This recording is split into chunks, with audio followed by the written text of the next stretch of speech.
We've got a little basketball to end the week here on the Morning Pitt as Pitt associate head coach Milan Brown joins us to talk about, just about everything. There are always more questions that we could ask, but I think you'll find this conversation with Milan Brown covers a lot of ground, from the transfer portal to what's expected out of the freshmen to what lessons the Pitt staff learned from last season and a whole lot more. So I hope you're in for some basketball talk.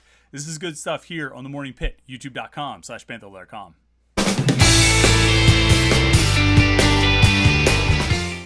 And welcome to the Friday edition of the Morning Pitt here on youtube.com/Panther-Lair.com. I'm Chris Peak from Panther-Lair.com is the website below, Panther-Lair.com, Pittsburgh.rivals.com, the most comprehensive source of Pitt sports news on the internet, football, basketball, and recruiting. We cover it all, Panther-Lair.com, and of course, message boards to talk with other Pitt fans all day, every day, on the boards at Panther-Lair.com. And I think this will be a conversation. This will be an episode of the Morning Pitt that has them talking, because we got some great stuff here. Pitt associate head coach Milan Brown joining us here on the Morning Pitt on youtube.com/Panther-Lair.com. I'm excited about this. We talked to Zach Austin, the transfer from High Point, last week, and I thought that was a great conversation. We had a lot of fun talking to him. I think we learned a lot about Zach and kind of how he fits with this team and his expectations for the coming season. But it's interesting to talk to an assistant coach as well. And last year in the summer, I think we talked to Jason Capel and we had a really good conversation with him. And so this year, probably could have requested Jason again. Still might. Who knows? He was a lot of fun to talk to. But we haven't really talked to Milan Brown hardly at all since he's been at Pitt. Pitt's assistant coaches haven't really done many interviews. I know Milan talked to Chris Carter from the Post-Gazette last year about the cardiac arrest he experienced and everything that kind of surrounded that. It's a great story. You should seek it out from Chris Carter of the Post-Gazette. But we haven't really talked to him about basketball. And so it was great to sit down with Milan and talk to him on a whole bunch of topics. We went deep talking about the transfer portal and transfers that Pitt has brought in and what they look for in transfers and the challenges they face this year in recruiting the transfer portal. We talked about this upcoming season's team and Dior Johnson, what's expected of him, what Pitt needs him to be, plus what the coaches expect from the other freshmen on the team, Carlton Carrington, who goes by Bub, in case you were hear us refer to Bub, that's who we're talking about, Carlton Carrington, and also Jalen Lowe.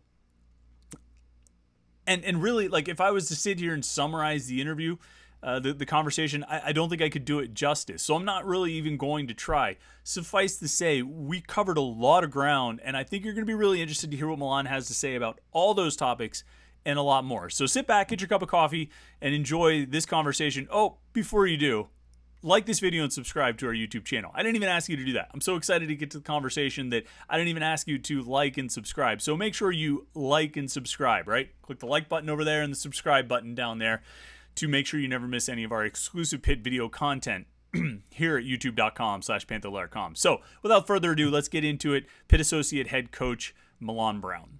And Milan, thanks so much for joining us. I'm excited to talk to you and catch up with you. You guys on Jeff's staff, we talk to Jeff all the time, but you guys don't talk as much. I know you talked to Chris Carter during the season there about obviously everything you went through last year, but we really haven't chatted with you about sort of basketball stuff in a long time. Right. So we were kind of chatting there a little bit before we started about what the offseason is like. Tell me what a summer is like for a college basketball coach. Obviously you guys have recruiting live periods where you have to go out on the road, but generally what are you able to do with the team this time of year, and what are you guys doing right now? Right. Well, the biggest part of the summer obviously is recruiting and getting out in June to see the high school events, and then July when the AAU events come back up. This year's a little bit different obviously for us because we're going to Spain doing our foreign tour. So when you do a foreign tour, you actually are available to use 10 practices. And so what coach has done is we've divided up. And so this week we're going to do about 4. Next week, we'll go back and do individuals. And then the following week, when leading up to Spain, we'll have the last 5, 6 practices that we can use. So it does give us a little bit of an early snapshot of what we could possibly have, which is always, I guess, a good thing. Now, the bad thing is it's just July, and sometimes your mind starts rolling and you may have some mid-February thoughts and you have to put that back in the bag and say, let's just teach everybody how to close out. So you guys get 10 practices here, and then once you actually go to Spain, I mean, is it just free for all? Can you just practice and play as much as you want, or what are the rules there? Well, we have the game set up.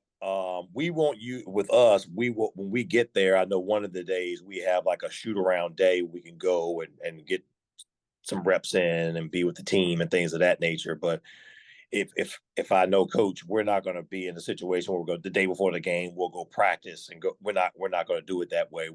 The game day will be the game day, except when we first get to Spain, where one day we can get into the gym. So we're using it as not only a chance to see our team on the court, but really the trip is great because it allows us to get to know each other more off the court, which is really one of the bigger keys, I think, to having success. It happened for us last year. We were really good together. The guys were off the court, and it showed on the court.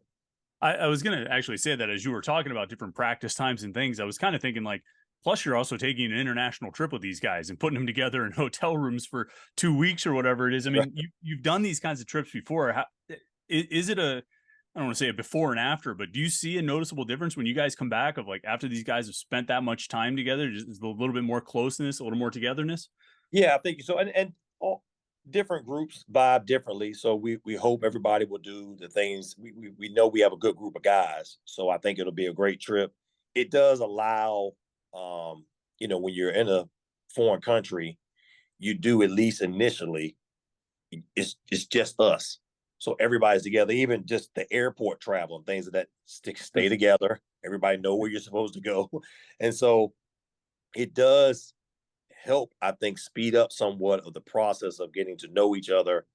And also the fact that the guys are understanding you need each other. So when we're over in Spain, telling someone not to walk this way could be the difference between him missing the game because we don't know where he is. So it does help with the camaraderie and the togetherness for sure. I remember talking to Jeff at one point, and I bring this up just because you kind of referenced last season and the group of guys you have now and kind of how the togetherness really mattered and impacted the team last year. And I remember asking Jeff at one point during the season, not if last season changed how you guys approach roster building, because I'm sure, I mean, you're always trying to get high character guys. You're always trying to get guys that fit together. Right. But were there lessons that came out of, I mean, the success that you had and the way you guys put together last year's team and how, I mean, yeah, it was about shooting and it was about passing and all this stuff, but there was a certain togetherness with that team, the way they came together throughout the year, through the adversity that they experienced, particularly early. Were there lessons about roster building and roster management that came out of last season for you guys? Well, I do think that one of the things that it's not something that we haven't, it is something that we've done the whole time that we've tried to do while we were here. It starts with talent. One of the things we did last year was not only did we have and bring in talent, but we also addressed the need of shooting. So I think just the thought process of really how simple it should be. We have to get talented players. In those talented players that we're trying to bring in, what need are they satisfying for us, which makes them more attractive? And then the next thing right after that is obviously a big chunk. What's the character of the kid? And if you can knock those, we knocked all three of those out with the guys that we brought in, along with, which was great, the guys we had on the roster last year. They were those guys as well. We just had more of them. And when we put it all together, then the product looked the way that it did. And, we do like the group this year. It's a little bit different. Obviously, we're having the 4 freshmen. So we have some babies running around, but they're not normal babies. The kids are pretty good. Yeah, I'm going to definitely ask you about them in a second, but I'm curious when you say about, what need does this guy fill? What did Ishmael Leggett and Zach Austin, what do they fill for you guys with those two individual, the 2 transfers that you brought in? Right. Well, right now, both of those 2 kids, the first and foremost, as we learned from last year, we had to make sure we had enough grownups in the room and enough guys that have been to 2 to 3 weight training programs, and they understand. So they're day one ready. That they are workers in the weight room. But if we need to go play a game, like we know they can play 30 games in a season. Mm-hmm. They understand what it takes to practice and things of that level. Now, what they're trying to do is understand what it takes to do it at our level and for our coaching staff.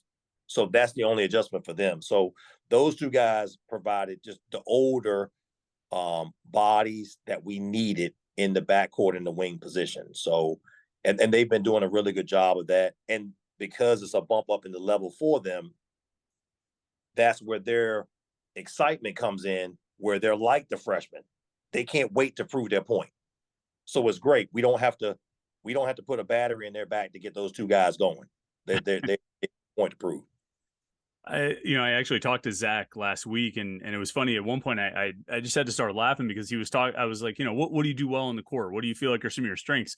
And I think he listed everything. I mean, he said shooting, driving, dunking, rebounding, defending. I'm like, well, and he averaged two blocks per game. And what to hear him tell it, and probably most guys would say there's not a lot of holes in his game, but can he really kind of do sort of everything? I mean, it seems like it's one kid talking himself up, but he seems like he can maybe back it up a little bit. Right. Well, that's one of the reasons why players are really good is when you do have some irrational confidence, so that's good. But he is a good player. He does bring a lot to the table, and he does tag a lot of the bases as far as what you want from a wing player defensively, athletically. He is able to shoot the basketball from three. He can drive it, so I think he's kind of like a jack of all trades. Athletically, he's very, very gifted. And I think there's some things there defensively that we're going to have to unlock because he can be really, really good on that end of the floor. And, but he'll still need to work on his ball handling. He can shoot, but it can improve. And I think the one thing that we were excited about is looking at his percentages, he did well shooting from spotting up. And that's what we're going to need. We need guys that can catch and shoot because we have just enough guys, I think, that'll be able to get them open shots by getting a lot of paint touches or playing off the ball screen action like we did last year. He when I was asking him about his defense, he said he wants to defend the other team's best guy, and then he said that he's been spending almost equal time defending Blake and defending Dior. And I'm like, those are two very different types of guys. Is he sort of see that? I mean, you talk about unlocking his defense. You see that versatility in his game that he can defend 1 through 4 even? Yeah, and I think that with him, the biggest thing will be the guys that he's defending will be he may be on more perimeter oriented guys, which is why he's guarding guys like Dior and Bub and Ish, because where he's coming from, not that those guys he didn't play guards, but he was playing more like the 4 spot. So he was guarding guys like Blake more often than not. Whereas now he's going to have to defend guys that not only can take it off the dribble, but you're going to have to guard guys that come off double stagger screens and how to defend. And that's the things we're trying to help him with because he hasn't had a lot of experience doing that. But athletically and his want to and his physicality, we know he can do it. So he's been everything that we needed from and what we thought we'd get from him so far. And just can't wait to see him continue to keep growing month after month.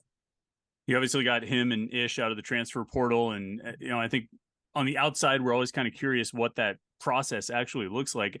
I know you guys have guys on the staff who just monitor the portal all the time, but like how does it go? Like the mechanism of it, right? Say a guy sees somebody in the portal. Do they just send you a list every day of all the new names that went in? Do they send you guys that they think fit for you? I mean, how does it kind of work its way up from the guys who are watching the portal every day all the way up to Jeff?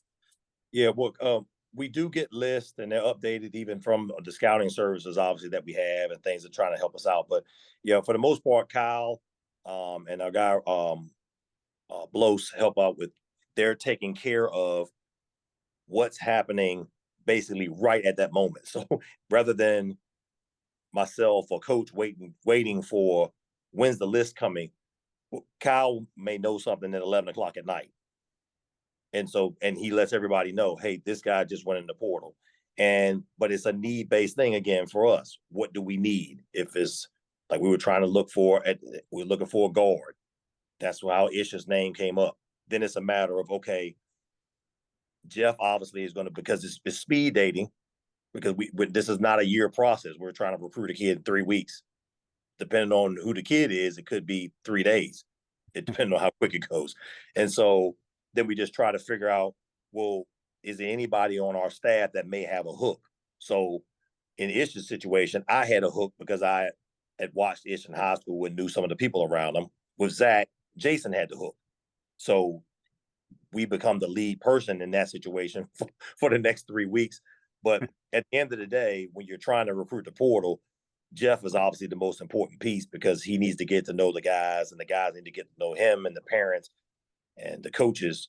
How quickly can you feel comfortable with our situation? So, but it starts with us most of the time. Not that we don't get phone calls, and we do, from different people that may go in the portal, but ours starts with Kyle monitoring the process of who's going in the portal, who could possibly go in the portal. Every day he's on the list. He's making phone calls. He's trying to figure out who could possibly go in. I mean, he's even looking at rosters, trying to guess, okay, let me make an educated guess. Could he possibly leave? And it could be for two reasons. One, because he played so well that he may want to go up. Or two, he's at a spot where he didn't get as much opportunity to play. Or Kyle's looking at the recruiting class that's coming in and saying, this could be a possibility. They just signed 2 other guards. So somebody could possibly just be disgruntled. And that's how he's trying to just get a head start. So it's an everyday grind, now that we're in this portal era. I'm kind of curious, like when you guys play like some of these mid-major games in non-conference, I mean, you're on the bench, you're watching, I'm sure you're all caught up in the game, but does your mind ever wander and like, man, let's keep an eye on that guy in March, keep an eye on that guy in April, Nelly. I mean, you guys played Nelly, right? The year before Right. you went in the portal. I mean, that's a unique situation because you probably already knew about him, but I mean, does that happen? Does a guy sort of like catch your eye and be like, all right, keep an eye on him 4 months from now? Right. Well, I think when we're in combat, it's not really like that. We're just trying to stop whoever it possibly is. But yes, you do keep a mental Rolodex, and obviously, if you do play them, hey, this guy was pretty good. Obviously, like you said, the thing that happened with Nelly, but we played against him, so we knew exactly what we could possibly get from him, and how he could possibly fit. I was a head coach at Mount St. Mary's of Holy Cross. At this point in time, I don't even know if I was on the other side, I might not let my team handshake after the game. But it's no way to stop it, though. The portal is what the portal is, and you just have to deal with it. And but when you do have those certain situations where guys that you play against, yeah, there's a little bit like if somebody jumps in the portal and we can eat. The other thing that benefits us is if it is somebody that you have competed against and they played hopefully at our place, they've seen a little bit of the city. They know what the arena looks like. They know what it sounds like. So they have a little bit more familiarity with our situation. So that's a benefit too. So yeah, probably from here on out, every every home game, if there's an extra long handshake or dap up in line, you all probably can sniff that out and say, hey, that could be somebody to follow you. Hey, coach, let's take your team on a tour of the building. Why don't we just show you guys around? Do you want to see our academic facilities and come see the dorms? You guys want to see what our dorms are like? Let's show your whole team. Any good player take a shower, just go ahead down and maybe you can go through our lounge first and then. Yeah, exactly. Wild time. I mean, obviously, the flip side, you guys have lost transfers as well, and I was curious. I mean, I think you probably, when kids from other teams go in the portal, I think there's probably a lot of times word gets around even before he goes in the portal. You kind of know, like, yeah, we heard he was going in or that kind of thing. What about with your guys? Have there been over the last couple of years guys you've lost that you were like genuinely surprised by, or did you, for the most part, I think with the guys over the last, say, 3 years, you kind of had a feeling of, yeah, that probably knew that was probably going to happen. He was probably going to leave. I probably would say if I had to put a percentage on it, it's probably about 70% of the time we probably were a little bit like not caught off guard, but like, man, I think I thought you were going to stick this out. But yeah, that was a good 35% of the time we knew, because in this new world that we're in, unfortunately, nobody can be quiet. So somebody in somebody's camp is going to say something and it's going to get back to us. When you've been in the game so long, you never know who we know. And so at the end of the day, somebody's probably going to talk, and somebody that we trust or somebody that cares about us may send us a text or give us a call or hit coach up and just say, hey, I'm just hearing you guys not too happy. So it happens though. It's hard. Gone are the day. I was in a situation when I played in college and I played at Howard with my junior year. I was upset, and you know, halfway through the season, I'm wondering, well, maybe my following week, am I going to leave? What am I going to try to do? And I'm really upset. And my dad wasn't having it. It just I can't say what he said to me while but pretty much in the nutshell was, if you come home, you can go work in the shipyard. Other than that, why don't you close your mouth and play better? And then he left, and that was the end of that. So, but I understand that the player empowerment is not, it's not just an NBA thing. It's an athletics thing, and Mm-hmm. there's good and bad on all sides of it. So you just try to manage it as best as possible. And if the kid, and coach is big on this, if the kid does not want to be here, there's no need to try to make him stay. It's not going to turn out right. So most of the time, if the kid has in his head he needs to leave, even if you try to reel him back in, he's already out the door. You'd be better off getting somebody that wants to be in the foxhole with you. Mm-hmm. Is that something? Is that a tone Jeff has set since the beginning, or do you feel like that's something he and you guys have kind of developed and learned over the last No, that's however many years it's been now, 4 or 5 years? that's been since the beginning. That's Uh, that is we want guys that are 10 toes down here with us. And if you mm-hmm. don't, I wish you the best. And hopefully everything works out for you at your new spot. But we understand, and everybody understands that from day one from Coach Cable, this is the way it needs to be, which is no shock to me. His dad was the same way. Dad was absolutely the same way. Either you're all in or you're all out. It doesn't work any other way. Mm-hmm. So moving on to your team here this year, and actually it's a half question about the portal and half about your team this year. You obviously have a lot of young guards. I mean, the freshman that you brought in, Dior, I mean, for me, I kind of count him as a freshman. I'm guessing you guys sort of do too, just because he hasn't played. How much, as you were going into the portal, how much of a challenge do you think that presented for you as you were trying, if you were talking to a point guard, how much do you think they looked at the guys you have, they looked at Dior, they look at, Bub and Jalen and all these guys. And, how much do you think, I don't want to say it costs you guys in the portal, but how much of a challenge did it make for you that, a senior from wherever is looking at it and saying, wait, how am I going to play ahead of these guys, or where am I going to play here? That was, yes, that's absolutely 100% correct. It was, and we knew that was a possibility of happening because we had good players. Anytime with Bub and Jalen, you get two guys that are top 100 kids, and they've seen them play, and everybody has a phone, so everybody can pull up what Jalen and Bub did at the Peach Jam and things that they saw it. Everybody can watch and know how Dior plays and the things and the accolades that he has.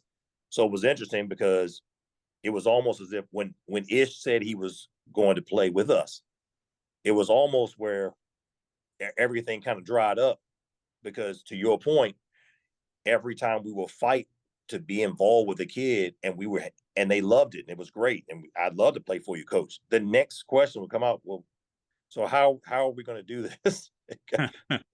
where do I fit in? Because it looks like you have four really good players. So how are we going to do this? And so we understood that would be a challenge, which is why we were really excited about the young kids that we brought in. If we're going to be young, you need to be really good. Mm-hmm. And it's provided an older guy who is also a really good player. So we knew that would be a challenge. I don't know if we thought it would be, we did as much of an issue because of the competitive spirit and, hey, I'm going to come in here and play. But I get it from a player standpoint with the portal and guys leaving and transferring. Everybody, for the most part, is looking for the cleanest path to play, which I understand. But like, we're not confused about one of the big leg ups that we had with getting Bub and Jalen. We recruited them. They had a previous relationship with Jeff, the fathers did, so we understand that. But those family and those kids knew every guard we played with last year, they were all gone. So that might have been the cleanest path you could possibly ask to. Nobody's coming back. So it does become it was an issue having really good players, but the good thing is they're really good players. Yeah, it's I guess it's a double-edged sword. I mean, but to your point, if you're a senior, you have 1 year left. Right. Am I going to go battle these 4-star freshmen to Right. get the Or job? even guys that have 2 years left or 3. Mm-hmm. They look, I'm going to stick this out. He's going to keep getting better. They're going to keep. So, yeah, that was difficult. But when we were able to bring in Ish, we knew it was going to be a fight, and Coach knew that from the get-go. But we were really excited about the 4 guys that we had. So we knew if we did miss on some guys, we still could walk into work with a smile on our face. Well, along those lines, I mean, I think everybody's excited to see Dior on the court this year and see what he can do and what he can be for you guys. What do you need him to be for you guys this year?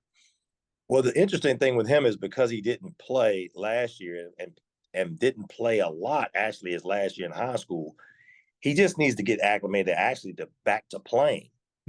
He just needs to play. And I know that may sound like, how is it that simple? It really is. The more basketball he gets to play, the better he's going to be. He needs to be under the lights. He needs to play with officials and all those type of things so that he can get his feel back. And he's done a good job for us so far this summer. But you can tell that there are going to be some steps involved. You don't just drop out of the sky and just say, all right, it's time to go play. Even though I haven't done it in about a year and a half, I'm back to where I was or where I wanted to be. Now he's stronger. I think he's a little bit quicker, obviously being with the strength program and being around us. But he just needs to take the proper steps and not want everything too fast and then be disappointed if disappointment comes. He's going to have to grow through the tough times, through some difficulty. And I think if he does that, he'll be the player that he wants to be. And, we're excited about what he can be for us. All right. And then the last thing I want to ask you, Milan, I mean, there's a lot of excitement about him and Bub and Jalen, all these young guys. You brought in a couple of veterans, but there's a lot of excitement about those young players. What about leadership on this roster? I mean, you're replacing some giants in that regard. Right. I mean, the tone that Nelly Cummings set, Jamarius Burden, I mean, Nike Savannah. I mean, you had some big leaders on that team, which I think did a lot to help you guys and impacted the success you had. Who steps into those roles this year? How do you fill those voids? And this might not be a question you have a full answer to yet. You might not be able to find out until you get into the games in December. But who steps into those roles? Is it Blake? Is it some of the young guys? I mean, what do you see? Well, right now, obviously the obvious answer right now is Blake's been tremendous. So he's at the head of the table, and there's no question about that. So that's a great starting point for us. The good thing that I think we realized so far about having these practices and the workouts is the first thing we kind of wanted to see was would the gym be quiet? Because we did have some younger guys and people trying to figure things. It hasn't been, which is great.